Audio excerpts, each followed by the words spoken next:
Essa análise de impacto ambiental mais estruturada permite o quê? Permite uma simulação incrível de cenários. A gente está falando de situação ambiental, situação de planejamento, situação de custo, situação de construtibilidade, previsibilidade de problemas, tudo isso colocado na mesma cesta, junto com a simulação de cenários e custos de aquisição, custos ambientais, custos de pegada de carbono, tudo isso vai gerar uma forma de calcular a edificação que eu acho que ainda nem está tão presente no nosso tempo. Olha só que louco. Já começar a poder fazer contas muito mais refinadas.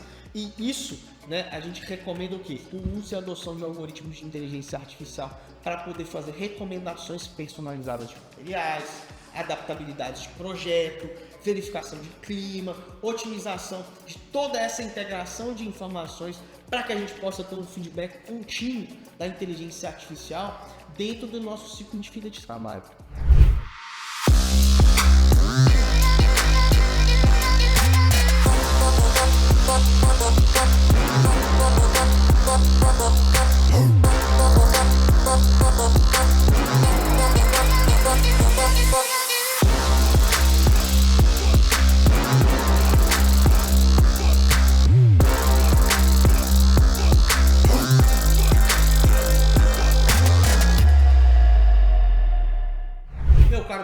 A pauta e a fala desse nosso episódio vai ser sobre sustentabilidade, que é algo muito importante e que nós temos que ficar de olho o tempo todo, né? Construção do futuro, o pé da construção do futuro é uma construção mais sustentável, mais digital e mais industrializada. Você já está ligado que você segue aqui no canal Prosatec, setor eco, arquitetura, engenharia, construção e operações e bastante tecnologia. Você está ligado, né?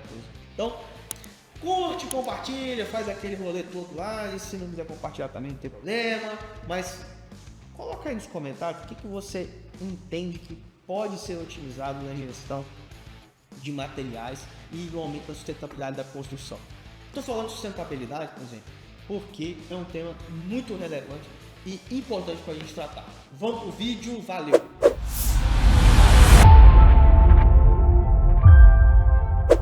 Olha só. O que a gente tem percebido que o grande lance da sustentabilidade de construção é a gente poder, isso aí na minha opinião, poder fazer duas coisas. A primeira delas é a gente poder selecionar melhor os materiais ao qual a gente vai utilizar na hora de construir. Quer ver um exemplo? Eu tive a oportunidade de ver quando eu estive nos Estados Unidos os materiais que eles usam para revestimento de parede, por exemplo, externo, que é para mim parece plástico, é um negócio bem diferente, não é reboco pintura igual aqui. Então, isso demonstra uma industrialização maior. Isso demonstra um processo de mais encaixe, as peças chegam mais encaixadas. Eu não estou entrando no mérito de se é feio, se é bonito, se a pintura é melhor, se o outro negócio, não é isso, cara. É a gente ouvir e entender o seguinte: materiais sustentáveis vão surgir, estão surgindo. E esses materiais sustentáveis, eles podem ser de um material, tipo, uma forma totalmente nova que a gente não está acostumado, tá? Então, por isso que eu tenho que trago essas reflexões. Isso significa que é o seguinte: então, eu estou falando de dois processos. A seleção de materiais, que é algo muito importante. A identificação de oportunidade de melhoria em trocas, em uso de outros materiais dentro daquele conceito. Então, é justamente ganhar capacidade de análise com antecedência, porque, às vezes eu ia colocar um painel aqui amadeirado, né, um painel ripado que é uma madeira de demolição. Cara, eu troquei por um PVC que imita madeira. É melhor ou pior, mais nobre, menos nobre? Cara, estamos falando de melhoria de sustentabilidade, é um material menos agressivo para o ambiente, pode ser que seja melhor. Talvez a gente vai ter um material muito parecido com a madeira e que viabilize financeiramente, e aí fica legal. Então é isso que eu trago. Eu trago a sustentabilidade, não é esse negócio de pintar a edificação de verde. Já falei isso aqui várias vezes. É você conseguir colocar materiais mais sustentáveis dentro daquela estrutura. E aí que tá. São duas coisas importantes. A primeira é a seleção de materiais. A segunda é fazer conta. Você conhece aquele amigo seu que não sabe fazer conta? E tudo na cabeça dele é umas contas malucas, coisa doida. Eu faço minhas contas malucas também. Boa parte das minhas contas são bem malucas. Mas não tem problema. O problema é o seguinte: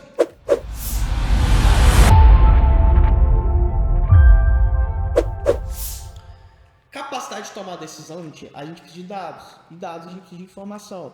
Informação para quê? Para a gente fazer conta. Né? Então, essas informações que a gente tem acesso hoje, com o uso de inteligência artificial, com o uso do BIM, com o uso de uma porrada de outras coisas que a gente tem disponível, faz com que as análises de ciclo de vida da construção sejam mais eficientes, que é o Total Cost of Ownership, né, que é o TCO. Esse custo total do proprietário da construção, né, que é o TCO, é o que? É o ciclo de vida inteiro, é um cálculo de ciclo de vida da construção, um cálculo mais complexo. Exige estruturas estatísticas, exige entender pegada de carbono, exige entender custo de construção. Então, muitas vezes, né, e eu acredito que essa cultura não é uma cultura tão do nosso dia a dia, é de fazer esse tipo de avaliação dentro do conceito de ciclo de vida da construção, né? A gente tem muito esse imediatismo nosso, né? Então, a possibilidade de rever, talvez, essas informações, sabe por quê? Porque a gente começa a ter um banco de dados mais enriquecido. É isso que os algoritmos de aprendizado mais profundo ali, que vão utilizar machine learning, vão usar redes neurais, vão usar extensos bancos de dados de diversas fontes diferentes para poder ajudar a prever, por exemplo, custo de construção mais eficiente, custo de impacto ambiental, que isso é muito difícil, custo de disponibilidade. Então, isso vai começar a aprofundar na nossa conta e a gente tem uma conta mais refinada. Por quê? Porque a gente precisa ter uma análise mais aprimorada no impacto ambiental dessas edificações. Isso é algo do nosso tempo, isso é uma informação importante que a gente tem que dar para o ownership, né? O proprietário daquela construção. Porque é importante que a gente revisite o que a gente está fazendo para que a gente possa ser mais assertivo e reduzir o consumo de material dentro daquela construção, que dessa forma a gente deixa ela mais sustentável. Só tem duas formas de fazer isso, cara. É pensando, é bunda na cadeira, é se debruçando, simulando, analisando e otimizando aquela construção. E a outra forma de fazer isso é você utilizando todos esses dados e revisitando os projetos para uma melhoria de tomada de decisão.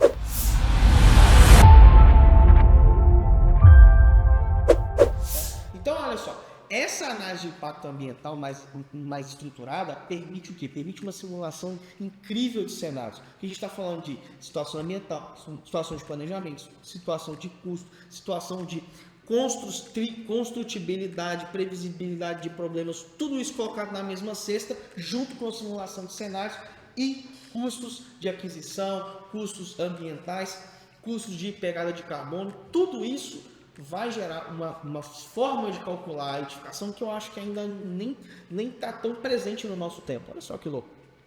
A gente vai começar a poder fazer contas muito mais refinadas.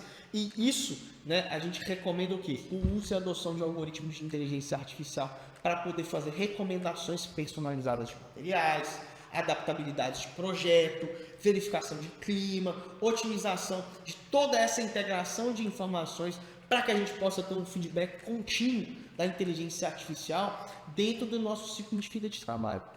Então, o que a gente conclui de tudo isso, tá? A habilidade de fazer a análise de ciclo de vida, ela vai ser cada vez mais personalizada. Por quê? Porque eu vou ter dados suficientes para tomar de decisão muito mais assertivos. Então o TCO, que é o Total Cost of Ownership, ele começa a se tornar muito mais presente no nosso dia a dia. A gente tem que começar a fazer conta de um mais longo prazo.